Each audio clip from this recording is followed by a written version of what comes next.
Good morning, students. I am your teacher Anil sir, and today we are going to start your textbook. 8th class के बच्चे, आज से मैं आपका text book शुरू कर रहा हूँ। जो आपका मेन टेक्स्ट बुक है कोर्स के अनुसार, वो है हनी ड्यू। स्टूडेंट्स, आपकी जानकारी के लिए बता दूं कि इस बुक के जो भी चैप्टर्स हैं, लास्ट ईयर में जो थे, इस साल जो थे, वो बिल्कुल बदल चुके हैं। Last year the syllabus was different in your 8th class, and this year the syllabus of text book और stories and poems has completely changed. जो भी चैप्टर्स हम लोग इस साल पढ़ने वाले हैं, पिछले साल में ये चैप्टर्स नहीं थे, कुछ दूसरे चैप्टर्स थे। So finally the board has change the syllabus after a gap of few years. So जो चैप्टर्स इस साल आपके दिए हुए हैं, मैंने वो सारे चैप्टर्स एक बार गो थ्रू किए हैं। मैंने देखा है ये चैप्टर्स जो है, सच कहूँ तो ये चैप्टर्स बेटर है, लास्ट ईयर से बेटर है, क्योंकि लास्ट ईयर जो चैप्टर्स थे they were very very basic in the sense of your English standard. इस साल जो चैप्टर्स दिए हुए हैं, ये मैंने देखा है, ये बेटर है, पिछले साल से बेहतर है। पिछले साल से थोड़े से टफ़र कहना तो गलत होगा, पिछले साल से इसकी जो इंग्लिश का जो स्टैंडर्ड है वो बेटर है। ठीक है, तो इस तरह से हम लोग देख पा रहे हैं कि ये इस साल आपके चैप्टर्स जो है वो काफ़ी बेहतर दिए हुए हैं पिछले साल की तुलना में। तो चलो अब समय नष्ट न करते हुए नया चैप्टर शुरू करते हैं, the best Christmas present in the world. So students, जैसा कि आप देख पा रहे हो कि बिफोर यू रीड, पहले हम एक बार पढ़ते हैं। There are some dates or periods of time in the history of the world that are so significant that everyone knows and remembers them. The story you will read mentions one such date, an event, a war between the British and the Germans in 1914. Can you guess which war it was? बच्चों, ये जो chapter लिखा हुआ है the best Christmas present in the world, Michael Morpurgo के द्वारा, इसे पढ़ने के पहले ये जान लो कि इतिहास में कुछ ऐसी तारीखें होती हैं या कुछ ऐसे काल होते हैं जो अपने आप हमें याद रह जाते हैं, या फिर आप कह सकते हो कि जिसमें कुछ ऐसी घटनाएं घटती हैं जो हमें अपने आप रह जाती हैं। इस स्टोरी में एक ऐसे ही डेट की बात की जा रही है और एक ऐसे ही घटना की बात की जा रही है। वो घटना क्या थी? A war between the British and the Germans in 1914। 1914 में ब्रिटिश और जर्मन्स के बीच में हुए युद्ध के बारे में या युद्ध से संबंधित ये चैप्टर है। अच्छा, can you guess which war it was? क्या आपको पता है या क्या आप अंदाजा लगा सकते हो कि 1914 में ब्रिटिश और जर्मन्स के द्वारा या ब्रिटिश और जर्मन्स के बीच में क्या युद्ध हुआ था? क्या आपको ध्यान है? स्टूडेंट्स, 1914 में फर्स्ट वर्ल्ड वॉर हुआ था, तो ब्रिटिश और जर्मन्स के बीच में ऑब्वियसली फर्स्ट वर्ल्ड वॉर के दौरान लड़ा गया एक युद्ध ही था। ठीक है, अब हम आगे पढ़ते हैं, ये चैप्टर शुरू करते हैं। देखो, स्टार्ट होता है चैप्टर यहां से। I spotted it in a junk shop in Bridport, a roll top desk. The man said it was early 19th century and oak. I had wanted one, but they were far too expensive. This one was in a bad condition.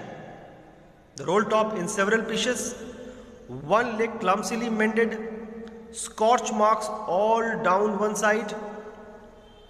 It was going for very little money. I thought I could restore it. It would be a risk, a challenge, but I had to have it. I paid the man and brought it back to my workroom at the back of the garage.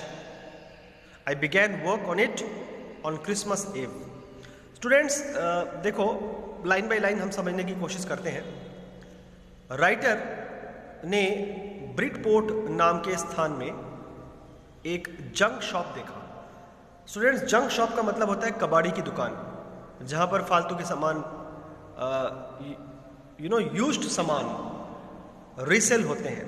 कई बार जो कबाड़ी लोग जो होते हैं वो लोहा वगैरह की जो पुरानी वस्तुएं हैं वो हमसे खरीद लेते हैं, और अक्सर क्या होता है कि वो पुरानी वस्तुओं को, उन पुरानी वस्तुओं में से मेटल्स को वो निकालते हैं, पिघलाते हैं और एक कुछ बनाते हैं। और या फिर ये भी होता है कि वो उनको अगर कोई खरीदना चाहे तो उनको बेच भी देते हैं। मान लो कि किसी ने पुराना कूलर बेच दिया, तो पुराना कूलर अगर थोड़ी बहुत भी चलने की स्थिति में है, ठीक ठाक स्थिति में है, और किसी ने कबाड़ी वाले से वो कूलर खरीदने की कोशिश की, तो ऑब्वियसली कबाड़ी वाला उसको कूलर बेच देगा।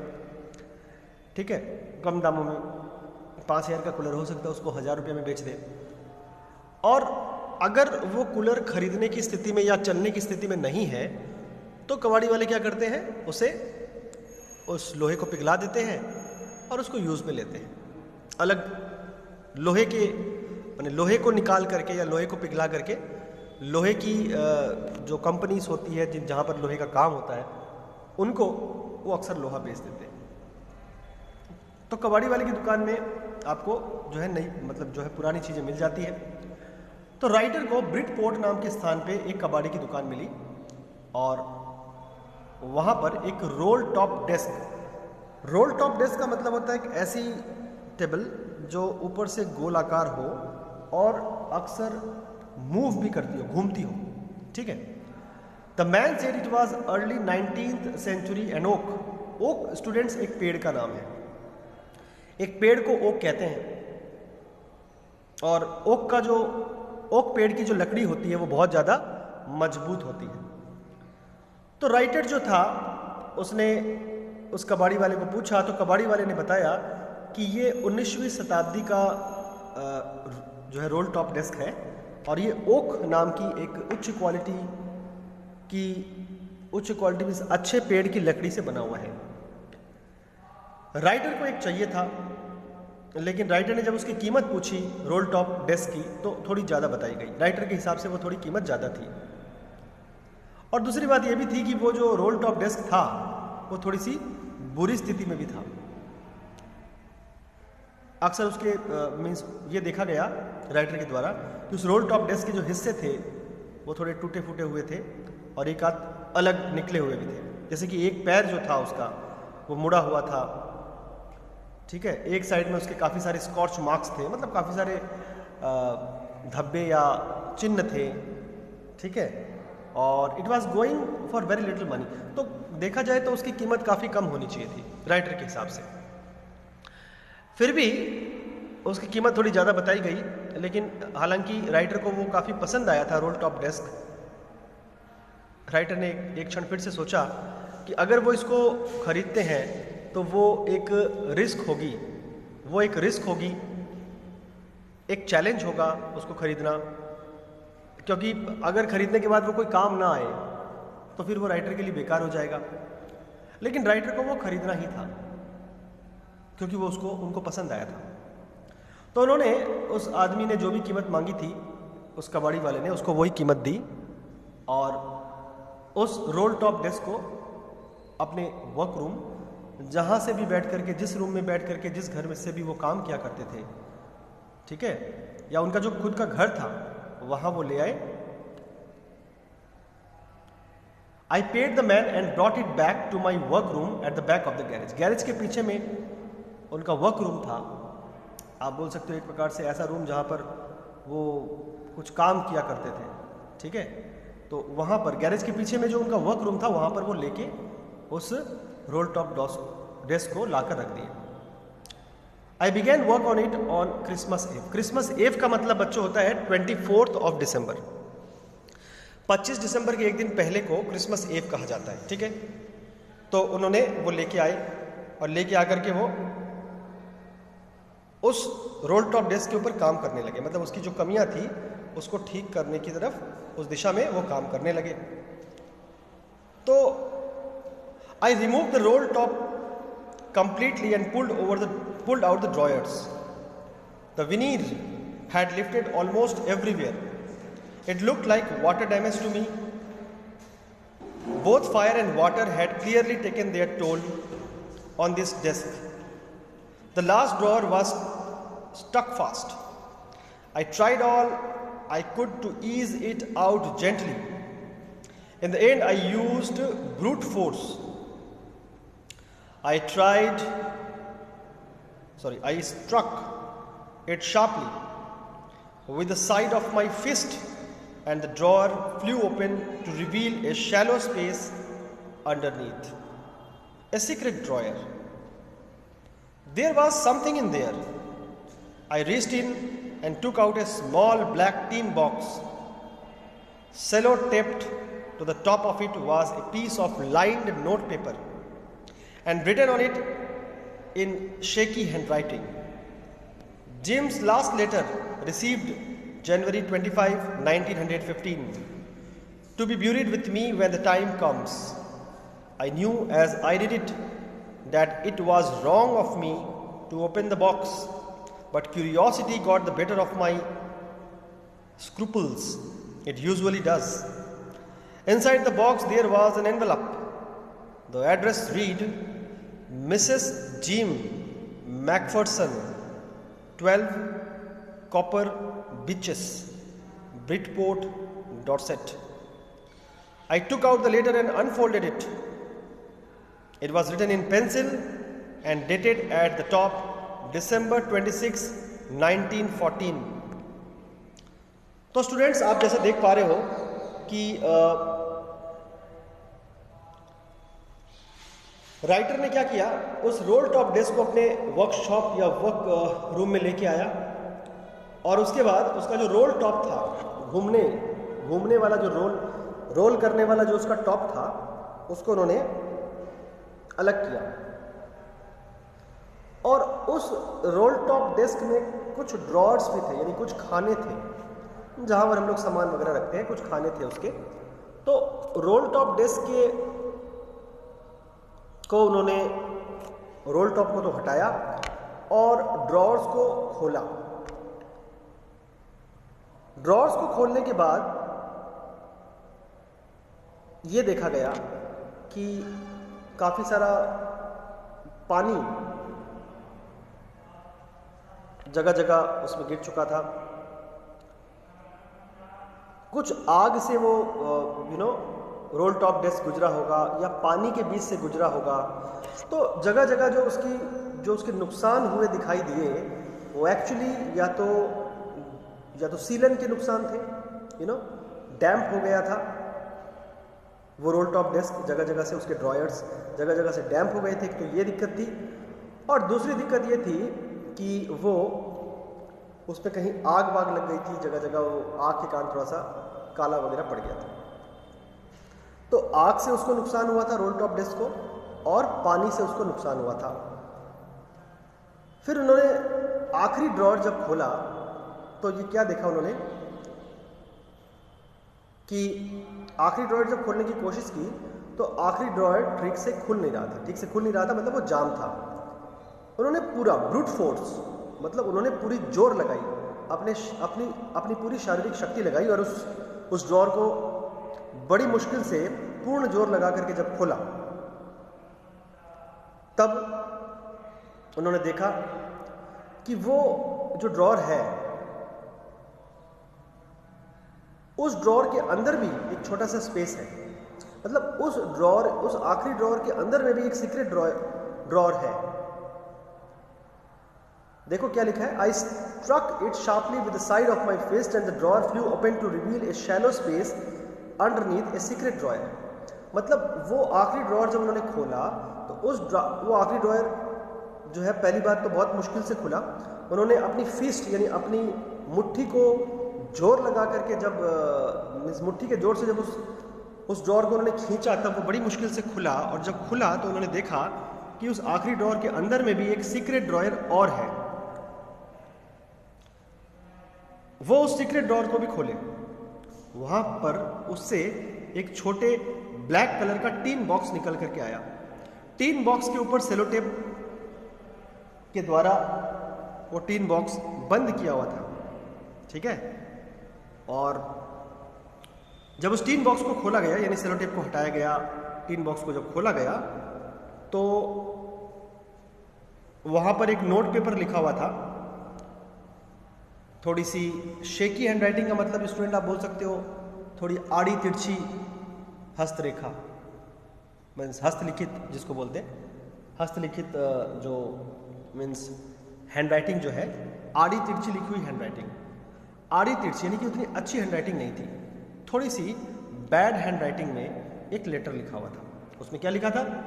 James last letter received January 25, 1915 to be buried with me when the time comes. Receiver ने यह लिखा था कि यह जिम का आखिरी लेटर है जिसे 25 जनवरी 1915 को रिसीव किया गया है मेरे द्वारा। ये मेरी मौत के साथ, जब भी मेरी मौत होगी तो मेरी मौत के साथ इस लेटर को दफना दिया जाएगा। जब भी समय आएगा, जब भी मेरी मौत का समय आएगा तब इस लेटर को दफना दिया जाएगा, ठीक। I knew as I did it that it was wrong of me to open the box, but curiosity got the better of my scruples it usually does. वैसे तो राइटर का मानना था, राइटर के दिमाग में यह चल रहा था कि लेटर को खोलना उनके लिए अच्छा तो नहीं रहा, क्योंकि किसी अन्य का लेटर हमें बिना इजाज़त के पढ़ना नहीं चाहिए। लेकिन राइटर बहुत क्यूरियस भी था, मतलब बहुत जिज्ञासु किस्म का था, तो इसीलिए उसने ये कहा कि मतलब क्यूरियोसिटी के कारण, उत्सुकता के कारण उन्होंने वो लेटर देख लिया था। Inside the box there was an envelope.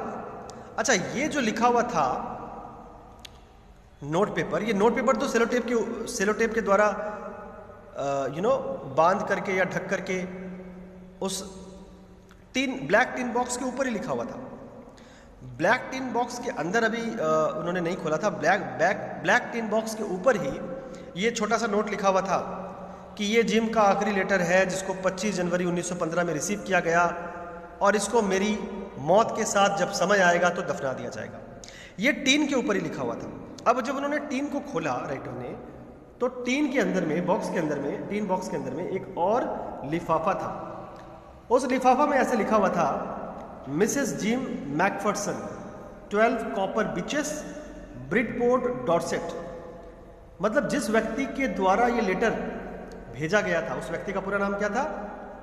Mrs Jim Macpherson. Mrs मतलब आप समझ पा रहे हो, जिम मैकफर्सन की जो पत्नी थी उन्होंने ये लेटर लिखा था। जिम मैकफर्सन नाम का कोई व्यक्ति रहा होगा, उसकी पत्नी ने ये लेटर लिखा था और उनका एड्रेस क्या था? 12 copper beaches, Bridport, Dorset. I took out the letter and unfolded it. It was written in pencil and dated at the top December 26, 1914. अब एक्चुअल लेटर जो है राइटर ने अंदर से जब निकाला तो लेटर के ऊपर में तो ये एड्रेस दिया हुआ था ही, और लेटर निकालने के बाद उन्होंने देखा कि उसके ऊपर जो एड्रेस है वो तो मिसेस जिम मैकफर्सन का था ही, और डेट लिखी हुई थी दिसंबर 26, 1914। 26 दिसंबर 1914 वो डेट लिखी हुई थी, ठीक है। अब देखो उसके बाद क्या होता है। उसके बाद ये लिखा हुआ था उस लेटर में कि dearest Connie, I write to you in a much happier frame of mind because something wonderful has just happened that I must tell you about at once. We were all standing to in our trenches yesterday morning, Christmas morning. It was crisp and quite all about as beautiful a morning as I have ever seen, as cold and frosty as a Christmas morning should be. I should like to be able to tell you that we began it, but the truth I am ashamed to say is that Fridge began it. First someone saw a white flag waving from the trenches opposite. Then they were calling out to us from across no man's land. Happy Christmas, Tommy, Happy Christmas. When we had got over the surprise, some of us shouted back, same to you, Fridge, same to you. I thought that would be that. We all did, but then suddenly one of them was up there in his great coat and waving a white flag. Don't shoot, lads, someone shouted. And no one did. Then there was another Fridge up on the parapet, and another. Keep your heads down. I told the men it's a trick, but it wasn't.